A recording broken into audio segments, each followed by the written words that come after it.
आज हम शुरू करेंगे डेथ नोट एपिसोड 3 की कहानी। कहानी के शुरुआत में एक ऑफिसर कीरा का मर्डर का रिपोर्ट पेश कर रहा होता है।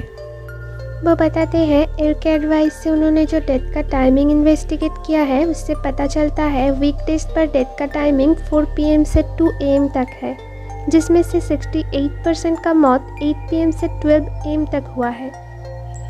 हॉलीडेज पर रूल का एक्सेप्शन दिखा जाता है। उन दिनों मर्डर का काउंट और भी बढ़ जाता है।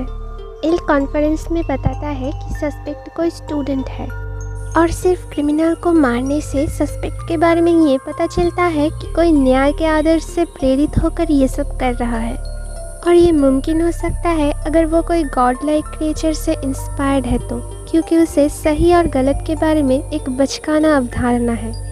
लाइट अपने बहन सायु को मैथ्स प्रॉब्लम पर हेल्प कर रहा होता है, तभी उसका डैड लौटते हैं। डिनर के टाइम उसका डैड उसके पढ़ाई के बारे में पूछता है तो सब उससे बहुत प्राउड फील करते हैं। उसके पापा बताते हैं एक पेचीदा केस को लेकर वो थोड़ा परेशान है। ड्यूक उसे बोलता है तुम ये सब इतने आसानी से कर पा रहे हो क्योंकि तुम्हारे पापा पुलिसमैन हैं। लाइट बताता है मैं इस तरह से डैड के कंप्यूटर को हैक कर फाइल को पढ़कर इन्वेस्टिगेशन को ट्रैक कर सकता हूँ।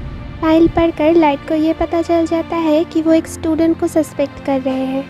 वो डेथ नोट पर नाम के साथ साथ डेट का टाइम भी इंक्लूड कर देता है और अलग अलग जगह पर अलग अलग टाइम में बहुत सारे क्रिमिनल मर जाते हैं। इस तरफ ICPU में 3 ऑफिसर्स कीरा के डर से रिज़ाइन कर देते हैं। एल पता लगा लेता है कि कीरा डेथ का टाइम भी कंट्रोल कर सकता है। लाइट र्यूक को बताता है अब तक एल को ये पता लग गया होगा कि कीरा पुलिस इन्वेस्टिगेशन के फाइल में भी एक्सेस कर सकता है। इससे एल को ये लगेगा कि उनमें से कोई कीरा हो सकता है।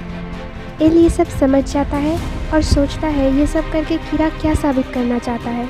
लाइट बताता है पुलिस डिपार्टमेंट में कोई एक दूसरे के ऊपर भरोसा नहीं कर पाएगा। इन्फॉर्मेशन लीक होने के बाद सब एक दूसरे के ऊपर सस्पेक्ट करने लगेंगे और पुलिस डिपार्टमेंट एल को ढूंढ निकालेंगे और तब मैं एल को एलिमिनेट कर दूंगा। दूसरी तरफ एल पुलिस ऑफिसर से क्लोज रिलेटेड सस्पेक्ट को ढूंढने के लिए उनके फाइल चेक करने लगते हैं।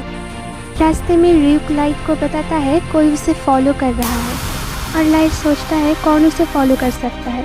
इसका मतलब क्या ये है कि एल ने ये सस्पेक्ट करना शुरू कर दिया है कि पुलिस ऑफिसर के अंदर ही कोई कीड़ा है। लाइट सोचता है उसे पता लगाना होगा कि कौन उसे फॉलो कर रहा है। र्यूक उससे पूछता है कि क्या उसे पता है एक डेथ नोट रखने वाला इंसान और एक शिनिगमी में क्या फ़र्क है। फिर र्यूक ही बताता है 2 चीज़ है। एक शिनिगमी कि वो अपना डेथ नोट पर इंसान का नाम लिखता है, क्या ये उसे पता है। र्यूक उसे बताता है कोई इंसान का नाम डेथ नोट पर लिखने से उसका आधा लाइफ स्पैन उस शिनिगमी के लाइफ स्पैन में ऐड हो जाता है, पर डेथ नोट पर नाम लिखने वाला इंसान के साथ ऐसा नहीं होगा। शिनिगमी कोई इंसान का आंखों में देखकर उसका नाम और लाइफ स्पैन भी बता सकता है।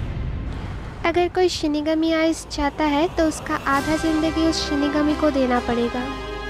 र्यूक उससे पूछता है कि क्या ये एक डील है। और यही ख़त्म होती है डेथ नोट एपिसोड 3 की कहानी। पिछले एपिसोड्स को देखने के लिए आई बटन पर क्लिक कीजिए और आगे की कहानी को जानने के लिए सब्सक्राइब कीजिए। बाय।